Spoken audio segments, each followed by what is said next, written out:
y mira cómo me meneo. Para ti yo soy Chayanne, Cecerino, Gonzaleo. Vamos, sírveme una copa, no me sirva solo un dedo. Yo Madrid, tú la gata o Julieta, soy Romeo. Con Silena, ayahuasca y he mandado con San Pedro a King Kong.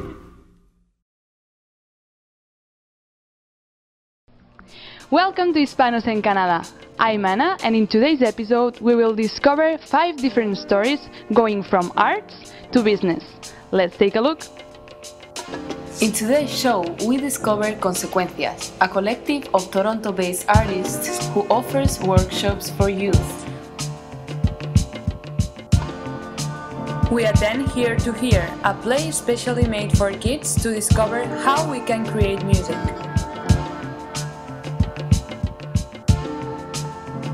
We go out into the streets to learn the story of the famous graffiti artist named La Bomba. We live a special Valentine's Day surrounded by scenes of a very popular film. And finally, we see how high schoolers get ready to start their careers in DECA Ontario. Have you ever thought about being an artist and create your own videos, photographs and books? If so, don't miss ConSecuencias, they may have a place for you.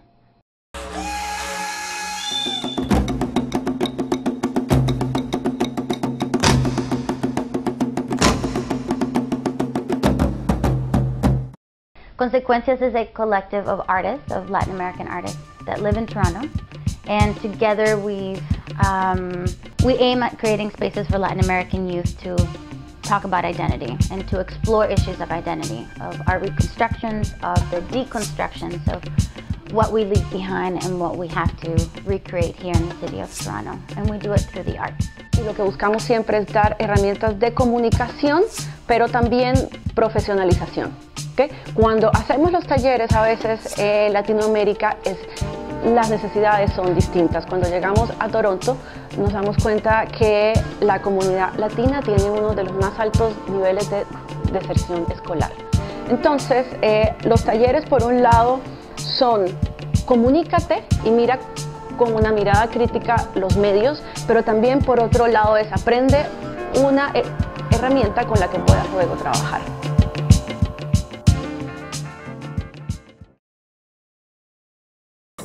But computers took over, and once what a specialized company would do suddenly could be done at home.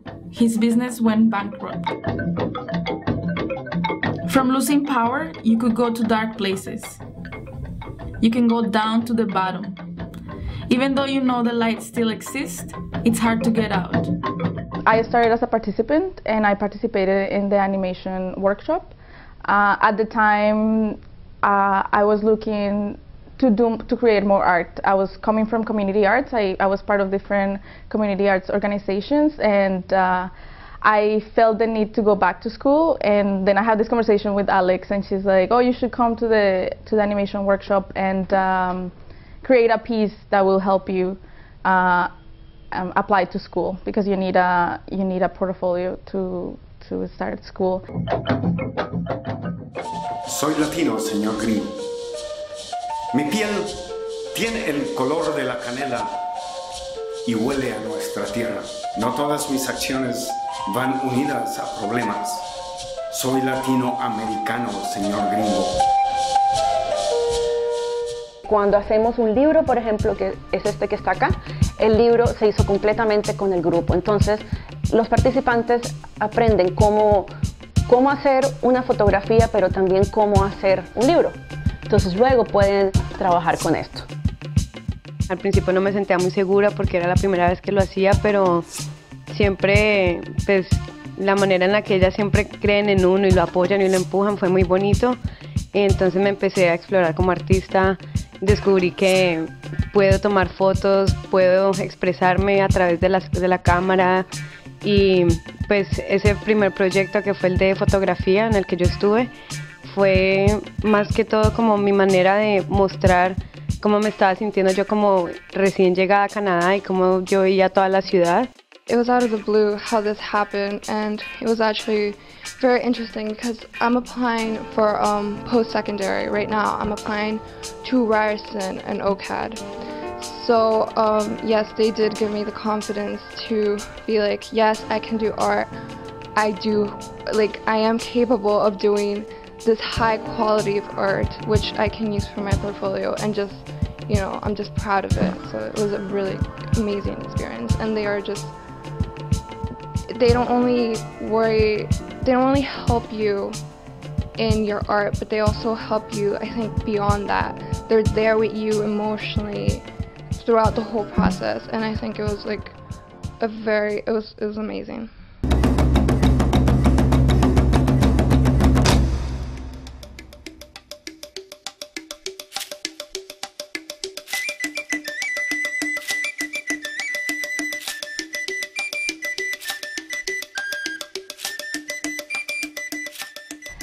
So that's one of the things I'm most proud of, is the quality of art, the depth of analysis and concept that we encourage our participants to go.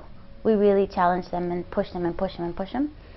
And yeah, and the family-like feeling that even beyond a workshop, we stay connected. Programs like ConSecuencias are very important for youth, and not only youth, but for immigrant communities. Because there are not many spaces where we can tell our own stories.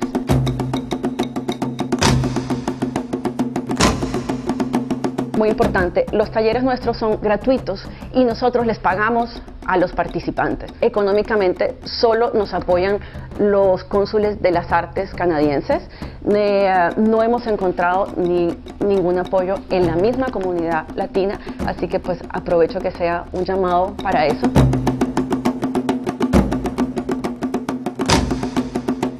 Lo único que tienen que hacer es involucrarse, que hay gente afuera muy especial como ConSecuencias que va a estar ahí para ustedes, para apoyarlos y para guiarlos en la dirección correcta. It was amazing how open we can become and share such personal experiences, and I think that almost forms a family. ConSecuencias gave me the tools to believe in myself and to just know that I can do whatever I want and that I can produce a very high quality product. Stay alive. You gotta play it safe. Moving on, in today's show we do have something to do with the youngest of the family. Let's see how we can create music with Here to Here. Mira, Carousel Player se creó en 1972 por un señor que se llamaba Des Davis con su esposa Faye. Querían crear una compañía de teatro en la zona de Niágara que realmente se preocupara mucho del trabajo que se crea para los niños en teatro, que fuera una oportunidad para que todos los niños pudieran tener una buena experiencia teatral, que no importara que si vienen de una familia afluente o no, sino que realmente hubiera una conexión entre el artista y el niño. Y por eso es que la mejor manera de hacerlo es de ir a donde está el niño, y por eso es que Carousel por 41 años ha creado obras y las ha producido para ir a los colegios. El otro componente que Des y Faye trajeron al trabajo de Carousel es que con los niños más pequeños siempre hay un deseo de participar. Entonces se creó un estilo de teatro participatorio que lo usamos no en todas las obras, pero usualmente en el trabajo para los niños más pequeños, entre 5 y 8 años. Entonces lo que hacemos nosotros es creamos siempre una obra de teatro desde buscando una creación artística que realmente va a capturar la imaginación del niño, y al mismo tiempo trabajamos con educadores, con profesores que ven el trabajo que estamos creando y dicen, acá están las conexiones a la educación. That's enough. Now the middle note.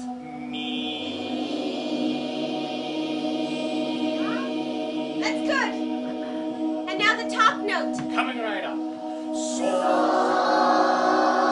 I love performing in front of kids a lot because they're so honest and truthful in their reactions. They always let you know if they're liking it or if they're not liking it, and a lot of them have never seen a play before, so it's really exciting to be able to share stories with them. You can't be phony on stage. If you're phony, they will say, that's phony, they don't believe it. And they will actually vocalize that sometimes. And they're very much, if they're enjoying something, they're very loud about it. And I love that. You can just go with their flow, and they really control the flow of the show, which is very unusual too. It's fun.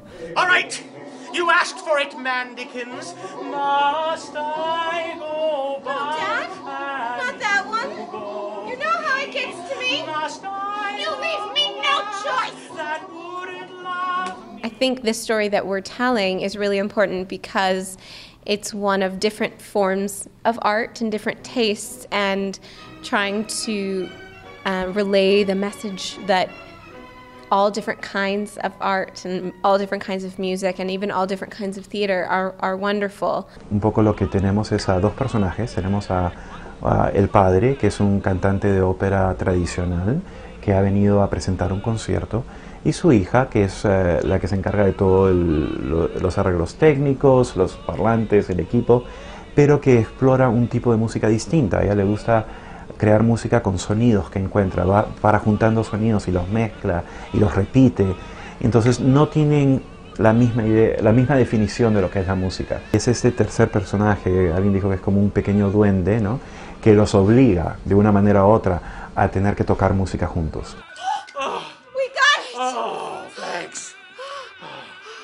Me encantaría que la comunidad venga a ver la obra y que disfrute de esta experiencia que hemos creado para todos. After seeing this report, I'm sure you came up with lots of different ways of creating music, right? But let's move on with La Bomba, considered the best graffiti artist in Toronto for several years. Our never-ending hunt for innovative content led us to an incredible book called Toronto Graffiti. Flipping through the pages of the book, a woman from Chile with an illustrious career named La Bomba caught her eye. Paula Gonzalez, commonly known by her artist name of La Bomba, isn't just a documentary videographer, a bass player, a hip-hop MC, and a social worker. She also has been painting graffiti around Toronto for over 20 years, winning Best Graffiti Artist and Now Magazine's Reader Poll various times. We had the pleasure of meeting up with La Bomba to see an in-depth look at graffiti around Toronto. It's a very complex kind of urban phenomenon, right? Graph, and the whole idea of where it started or whatever. There are many debates. There are academics who will say, oh, graffiti started in the caves in France, you know, where people did sketches with charcoal and that kind of thing.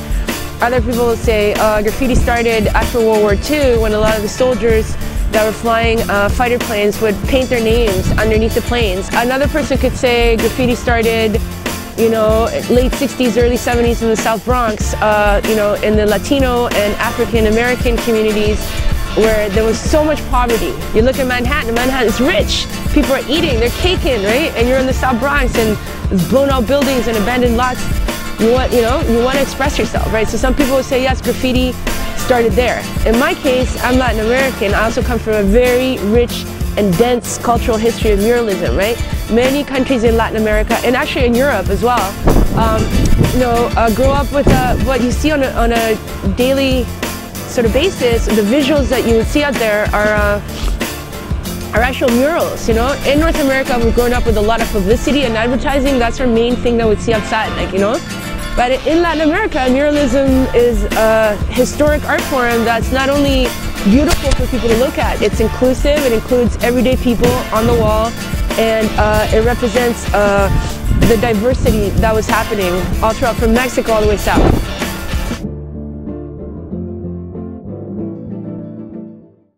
One of La Bomba's many talents is her ability to perfectly combine the power of graffiti with charitable social work. We sat down with her and discussed one of the projects that she is most proud of. The Graffiti Transformation Project was housed and is still housed at Christie Ossington Neighborhood and Family Center.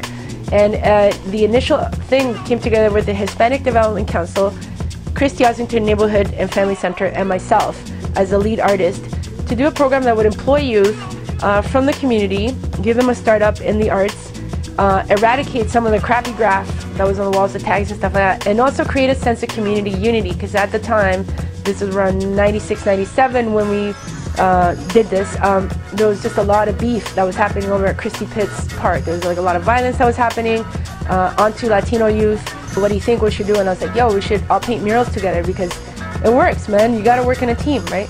Now, granted, the first mural, so we actually put together a proposal to the city and we got the funding. And that program still runs now, 12 years later. We're into 2013 now, so actually almost 15 years later, right? So it's pretty phenomenal. The city still funds it. Youth still get employed every summer to go and paint murals. And so I'm really proud of that,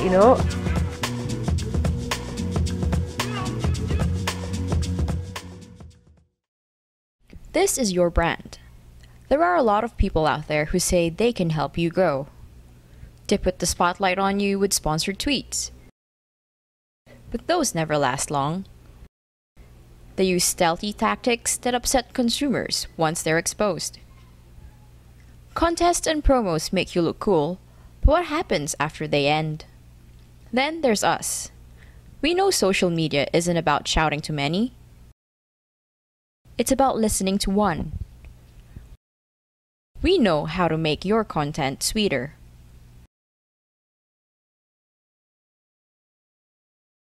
We even help you with managing your audience and turning confusion into clarity. Questions into answers.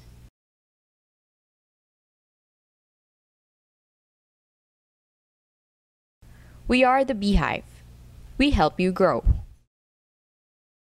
There is an amazing history behind graffitis. In the next episode, we will continue learning things with La Bomba. But in our Valentine's Day, we had the experience of being part of a very romantic film. After getting the tickets, we still don't know where and what will take place at the 360 screenings event. They promised us a movie with some Valentine's theme. Try to guess with us which film.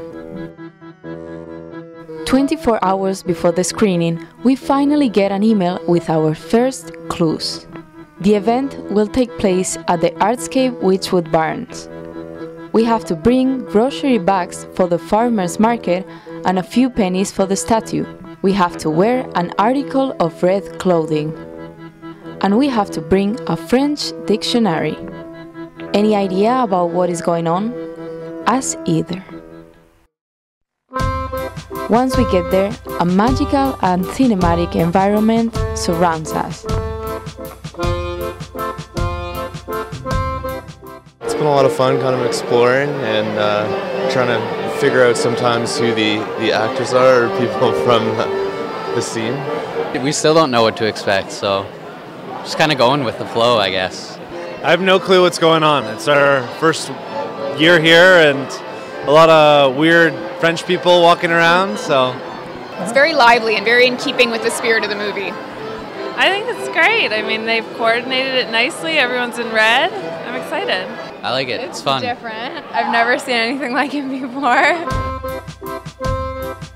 Little by little, we start to get new clues about which movie we're going to watch tonight. Wine, cheese, posters in French, statues, musicians, a blind man listening to an old vinyl, a painter who watches throughout the window, a man obsessed with TV. It's hard to know who's an actor and who's like just one of us, just a participant, so it's really interesting. Fiction and reality starts to mix, and you start to feel like you're part of the movie itself.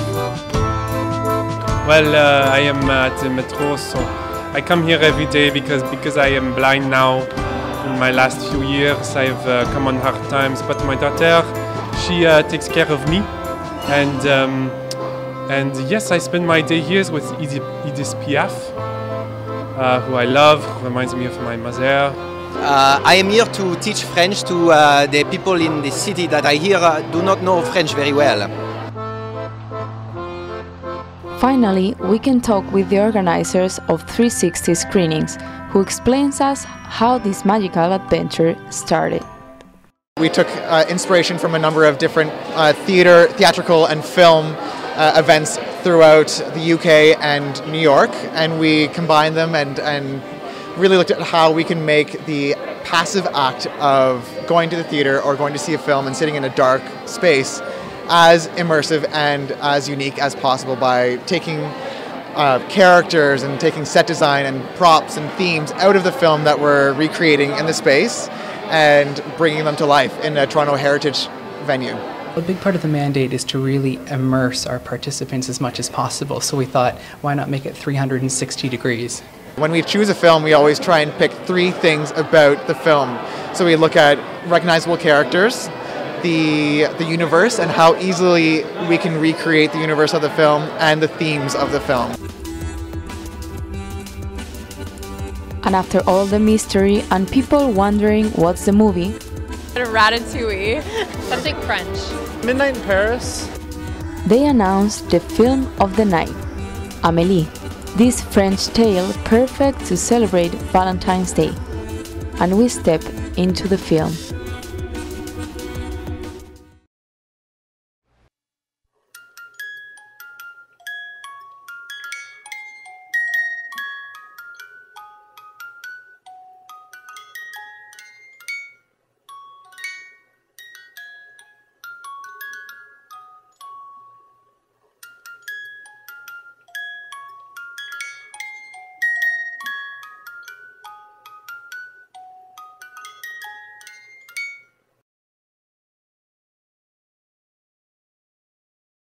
Have you seen that? Good food, good drinks, and all inside Amelie's movie.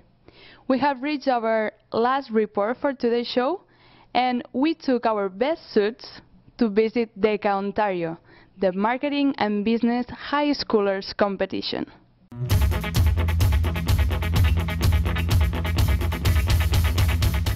Somos una organización de los estudiantes de high school y estamos aquí durante 2 días para una competición y hay muchos estudiantes y es un case study competition.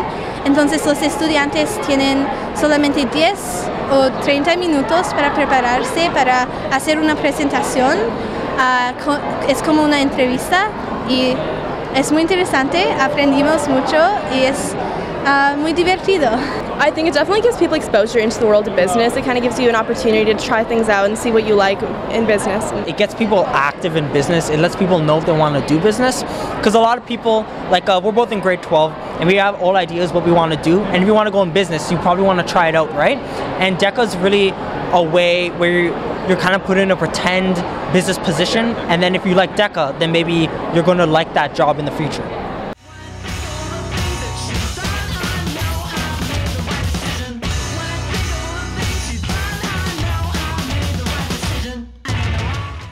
As you can see right here is the judging room for the principals event that's going on. So there's a total of, I think, around 10 judges that are sitting right here waiting for students to actually come in and compete. Students are actually given 10 minutes to analyze a case and utilize their marketing knowledge. Well, this is the marketing cluster category, so they utilize their specific marketing knowledge to analyze a case and provide solutions for real-life problems. So a lot of times, a lot of companies, right, they come to DECA, they say, okay, this is the problem, this is the type of the situation that businesses deal with. This is something good the students should actually get to know before they actually join the job force. So when they go in and they look at the case, it's really a lot of the things you see in the media, the news. So for example, stocks are going up, social media, there's a lot of things about technology these days. So those are all incorporated in the cases. And utilizing the basic foundation of the marketing principles they learn from the textbooks, school, DECA really enhances that classroom experiences by giving them a sense of how the real world, like the real business world operates. We're supposed to basically create a new product or service. So for us, we kind of made a service that is the middleman between hair salons and clients that would like to go to these hair businesses. So basically we call this project Hairmatics, and it creates an online databases which basically connects local salons with customers to create, I guess, one ultimate community within all the customers and local businesses. So this is where it really all happens. We just came from the holding area, and this is where the competitors are brought in. They're handed their case studies that was mentioned before, and they have to sit in these chairs. They have 10 minutes with the case study. So this could be about anything. It could be any business scenario that you can dream of. And what they have to do is they have to find their own solution in less than 10 minutes to this problem. At that point, they're escorted into one of these booths and they have to present in front of a judge. You know, it's high pressure. You have to know what you're saying. You're always on the spot. This is where it all happens, you know. This is all the future business leaders really show what they have, what they can do under pressure. And yeah, this is what DECA is really all about. So all these sponsors come together for this one mission, is to support DECA Ontario. They're basically investing in the future students, future leaders of DECA, and basically making sure that these students get, they're providing us an opportunity to foster entrepreneurs and future business leaders.